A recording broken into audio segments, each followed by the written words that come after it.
देखिए, Covid virus का स्वरूप क्या होगा। ये वायरस जो है ये डायनामिक है, ये स्टैटिक वायरस नहीं है। ये अपना नेचर समय समय पे बदल रहा है, विभिन्न भौगोलिक परिस्थितियों में बदल रहा है। लेकिन अच्छी बात ये कि पूरे विश्व में जो साइंटिफिक कम्युनिटी है, जो रिसर्च फ्रेटर्निटी है, वो इस पे शोध भी लगातार कर रही है। और उसके उपाय बेहतर कैसे हों, वैक्सीनेशन अप टू डेटेड कैसे हो, दवाइयाँ बेहतर कैसे हो, उसके लिए पूरे विश्व का जो साइंटिफिक कम्युनिटी है वो लगा हुआ है। लेकिन कांग्रेस पार्टी की चिंता मुझे समझ में नहीं आती है। ये वही लोग हैं जिनके पास कोई क्लैरिटी ऑफ थॉट नहीं है। पहले ये भारत में बने वैक्सीनेशन का विरोध करते हैं, कहते हैं वैक्सीन राष्ट्रवाद आ रहा है। फिर यही लोग कहते हैं कि भाई वैक्सीन भेजिए, पहले कहते हैं सेंटर करे, फिर कहते हैं स्टेट करे, फिर कहते हैं सेंटर करे। तो मुझे लगता है कि पहले तो वैक्सीनेशन को लेकर के इतनी भ्रामक बातें जो कांग्रेस पार्टी फैला रही है उसे अविलंब बंद करना चाहिए। और ये ऐसा विषय है कि भाई आप छत्तीसगढ़ के मुख्यमंत्री वरिष्ठ नेता हैं, उन्होंने विरोध किया, शशि थरूर ने विरोध किया, मनीष तिवारी ने विरोध किया। तो इस विरोध करने से क्या होता है कि जनता के बीच में आप एक नकारात्मक संदेश देते हैं, और जो वैक्सीनेशन को लेकर के संकोच है, वैक्सीन हेजिटेंसी कुछ लोगों के मन में, उसमें बढ़ोतरी होती है।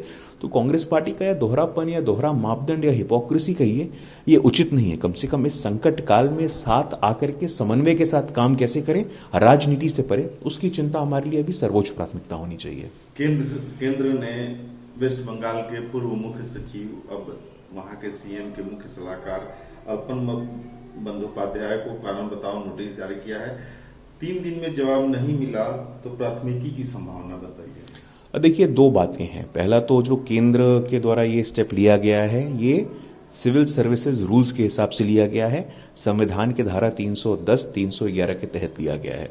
दूसरा, पश्चिम बंगाल की सरकार इतनी हड़बड़ा गई है, जैसे लगता है कि पूरा का पूरा गवर्नमेंट का दारोमदार, पूरा का पूरा गवर्नेंस का दामोदर एक ही ब्यूरोक्रेट पे था।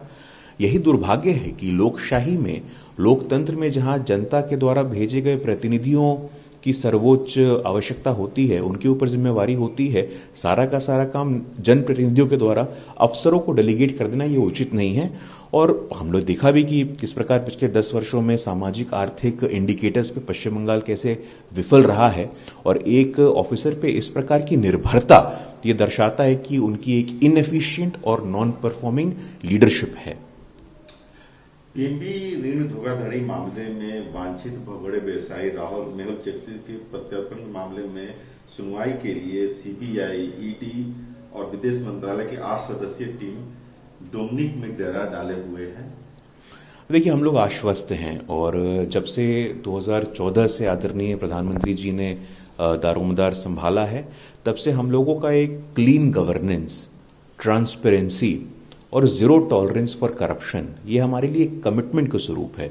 और हमने देखा है कि जिस प्रकार का लेगेसी, जिस प्रकार की विरासत हमें मिली थी, 2G कहिए, CWG कहिए, कोल एलोकेशन कहिए, तो इन तमाम भ्रष्टाचार में जितने भी आरोपित लोग थे, जितने लोग बैंक फ्रॉड करके गए थे, ये सब कांग्रेस के शासनकाल में हुआ था। लेकिन हम सबका भरसक प्रयास है कि इंटरनेशनल ट्रीटीज को ध्यान में रखते हुए, इंटरनेशनल लॉ का सम्मान करते हुए, मेहुल चोकसी को जल्द से जल्द देश में वापस ला करके उनके खिलाफ कानूनी कार्रवाई प्रारंभ हो। और इसके लिए हमें शुक्रगुजार होना चाहिए जो हमारी सेंट्रल एजेंसीज हैं, हमारा सेंट्रल ब्यूरो ऑफ इन्वेस्टिगेशन है, इन्फोर्समेंट डायरेक्टरेट है, विदेश मंत्रालय है, होम मिनिस्ट्री है, जो लगातार एक इफेक्टिव कोऑर्डिनेशन का एक अद्भुत उदाहरण पेश कर रही है। और जो हमारा कमिटमेंट था, आने वाले समय में आप देखेंगे कि मेहुल चोकसी के साथ जितने बाकी फ्यूजिटिव्स थे, जो ऑफेंडर्स थे, जो भगोड़े थे, उनको भी वापस लाया जाएगा और न्यायोचित कार्रवाई कर उनको सजा दिलाई जाएगी।